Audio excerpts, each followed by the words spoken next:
ಎಲ್ಲರಿಗೂ ನಮಸ್ಕಾರಗಳು.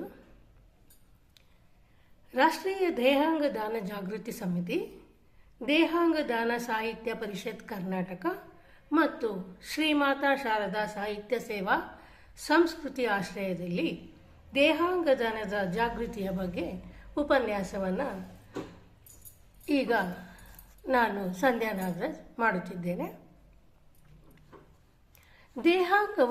ದೇಹಾಂಗ ದಾನವನ್ನು ಯಾಕೆ, ಎಲ್ಲಿ, ಹೇಗೆ ಮಾಡಬೇಕು ಎಂಬುದನ್ನು ನಾವು ತಿಳಿದುಕೊಳ್ಳೋಣ. ಯಾಕೆ ಮಾಡಬೇಕು ಅನ್ನೋದು ಮೊದಲಿನ ಒಂದು ವಿಷಯ. ಯಾಕೆ ಮಾಡಬೇಕು ಅಂದರೆ, ನಮ್ಮ ದಾನಗಳಲ್ಲಿ ಶ್ರೇಷ್ಠವಾದ ದಾನ ಅಂತ ತುಂಬ ದಾನಗಳಿದೆ. ಅದರಲ್ಲಿ ವಿದ್ಯಾದಾನ, ಅನ್ನದಾನ, ಕನ್ಯಾದಾನ, ಆ ಥರ ಎಲ್ಲ ಇದೆಯಲ್ಲ. ಅದೇ ರೀತಿ ದೇಹಾಂಗ ದಾನನೂ ಕೂಡ ತುಂಬ ಶ್ರೇಷ್ಠವಾದಂಥ ಒಂದು ದಾನ. ಯಾವ ಧರ್ಮದಲ್ಲಾಗಲಿ ಇದನ್ನು ಮಾಡಬಾರ್ದು ಅನ್ನೋದನ್ನು ಅವರು ಹೇಳಿಲ್ಲ. ಮತ್ತು ಯಾಕೆ ಮಾಡಬೇಕು ಅಂತ ಹೇಳಿದರೆ, ಇನ್ನೊಂದು ಜೀವವನ್ನು ಉಳಿಸುವಂಥ ಶಕ್ತಿ ನಮಗೆ ಭಗವಂತ ಕೊಟ್ಟಿದ್ದಾನಲ್ವಾ, ಅದನ್ನು ನಾವು ದಾನದಿಂದ ಉಪಯೋಗಿಸ್ಕೊಳ್ಳೋಣ. ಹೇಗೆ ಅಂದರೆ, ಅನಾರೋಗ್ಯದಿಂದ ಯಾರಾದರೂ ಬಳಲ್ತಾ ಇರ್ತಾರೆ, ಅವರಿಗೆ ಮೂತ್ರಪಿಂಡದ ಅವಶ್ಯಕತೆ ಇರುತ್ತೆ ಅಂತ ಇಟ್ಕೊಳ್ಳಿ. ನಮ್ಮ ಹತ್ರ 2 ಇದೆ ಅಲ್ವಾ. ನಾವು ಒಂದನ್ನು ದಾನ ಮಾಡಿದಾಗ ನಾವು ಆರೋಗ್ಯವಾಗಿ ಕೂಡ ಇರ್ತೀವಿ, ನಮ್ಮ ಕೆಲಸಗಳು, ದೇಹದ ಕೆಲಸಗಳು ಹಾಗೆ ನಡೆಯುತ್ತೆ ಕೂಡ, ಮತ್ತು ಅದರಿಂದ ಇನ್ನೊಬ್ಬರಿಗೆ ಉಪಯೋಗ ಆಗುತ್ತೆ. ಅವರು ಏನು ಸುಮ್ಮನೆ ತಗೊಳ್ಳೋದಿಲ್ಲ. ಅವರ ರಕ್ತದ ಒಂದು ಇದು ನಮ್ಮದು ಎಲ್ಲನೂ ಮ್ಯಾಚ್ ಮಾಡಿನೇ ಅವರು ಕೊಡೋದು ಮತ್ತು ತಗೊಳ್ಳೋದು ಎಲ್ಲನೂ ಆಗುತ್ತೆ. ಮತ್ತು ಇನ್ನೊಬ್ಬರ ಒಂದು ಕಷ್ಟದಲ್ಲಿ ನಾವು ಭಾಗಿಯಾಗಿರ್ತೀವಿ ಅನ್ನೋ ಒಂದು ಸಂತೃಪ್ತಿ ಕೂಡ ನಮಗೆ ಇರುತ್ತೆ. ಇನ್ನೊಂದು ಜೀವ ಉಳಿಸಿದಷ್ಟು ಪುಣ್ಯದ ಕಾರ್ಯನ ನಾವು ಮಾಡ್ದಂಗಾಗುತ್ತೆ. ಯಾಕೆ ಮಾಡಬೇಕು ಅನ್ನೋದು.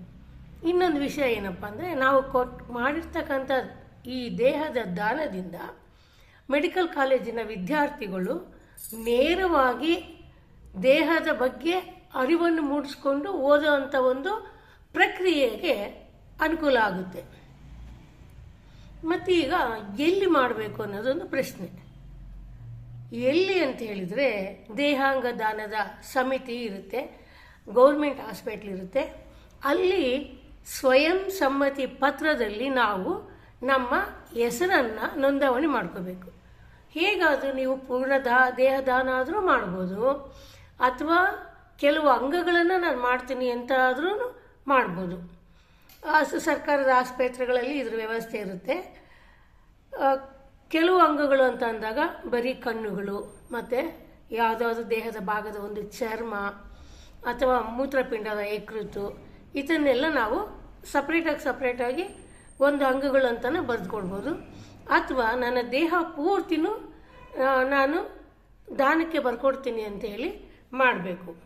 ಇದರಲ್ಲಿ ಇನ್ನೊಂದು ಮುಖ್ಯವಾದ ವಿಷಯ ಏನಪ್ಪ ಅಂದರೆ, ನೀವು ದೇಹವನ್ನು ದಾನ ಮಾಡುವಾಗ ಆ ಸಮ್ಮತಿ ಪತ್ರದನ್ನು ರಿಜಿಸ್ಟರ್ ಮಾಡಿ ಇಟ್ಕೊಂಡಿರ್ತೀರಲ್ವ, ಅದನ್ನು ನಿಮ್ಮ ಯಜಮಾನರಿಗೆ ಅಥವಾ ಹೆಂಡತಿ ಆದವಳು ಗಂಡನಿಗೆ, ಗಂಡ ಹೆಂಡತಿಗೆ, ಮಕ್ಕಳಿಗೆ, ನಿಮ್ಮ ಸಂಬಂಧಿಕರ ಹತ್ರ ನೀವು ವಿವರಿಸಿ ಹೇಳಿರಬೇಕು.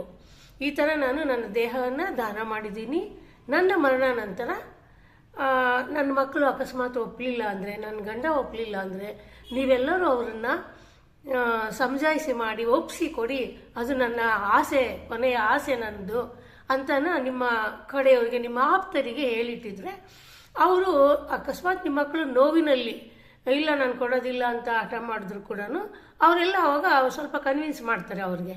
ಆವಾಗ ಅವರು ದಾನವನ್ನು ಕೊಡೋದಕ್ಕೆ ಸುಲಭ ಆಗುತ್ತೆ.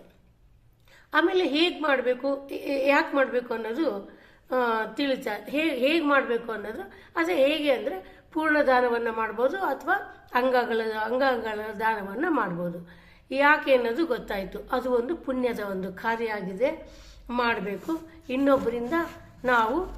ಇನ್ನೊಬ್ಬರಿಗೆ ನಮ್ಮ ದೇಹವನ್ನು ದಾನ ಮಾಡೋದ್ರಿಂದ ನಮಗೆ ಒಂದು ಪುಣ್ಯದ ಪ್ರಾಪ್ತಿ, ಸಂತೋಷ, ಒಂದು ತೃಪ್ತಿ. ನಾನು ಸತ್ರು ಕೂಡ ನನ್ನ ದೇಹ ಇನ್ನೊಬ್ಬರನ್ನು ಕಣ್ಣಿನ ಮೂಲಕ ನೋಡ್ತಾ ಇದೆ, ಹೃದಯದ ಮೂಲಕ ರಕ್ತ ಸಂಚಲನ ಆಗ್ತಾ ಇದೆ, ಶ್ವಾಸಕೋಶಗಳಿಂದ ಉಸಿರಾಡ್ತಾ ಇದ್ದಾನೆ ಅನ್ನೋ ಒಂದು ತೃಪ್ತಿ, ಸಂತೋಷ ನಮಗೆ ಇರುತ್ತೆ ಅಂತ ನನ್ನ ಭಾವನೆ. ಖಂಡಿತ ಎಲ್ಲರೂ ನಿಮ್ಮ ದೇಹವನ್ನು ದಾನ ಮಾಡಿ ಮತ್ತು ಅದರಿಂದ ಇನ್ನೊಬ್ಬರಿಗೆ ಉಪಯೋಗ ಆಗುವಂಥ ಅನುಕೂಲವನ್ನು ಮಾಡಿಕೊಡಿ. ನಾವು ನಮ್ಮ ದೇಹವನ್ನು ಕೊಂಡ್ಕೊಂಡು ಬಂದಿಲ್ಲ, ಭಗವಂತ ನಮಗೆ ಕೊಟ್ಟಿದ್ದಾನೆ. ಈ ದೇಹವನ್ನು ನಾವು ಕೆಲವು ಭಾಗಗಳನ್ನಾದರೂ ಕೊಟ್ಬಿಟ್ಟು ನಮ್ಮ ಜೀವನವನ್ನು ಸಾರ್ಥಕ ಮಾಡಿಕೊಳ್ಳೋಣ ಅಂತ ಹೇಳಿ ನನ್ನ ಕಳಕಳಿಯ ಪ್ರಾರ್ಥನೆ. ನನ್ನ ಹೆಸರು ಸಂಧ್ಯಾ ನಾಗರಾಜ್. ನಮಸ್ತೆ.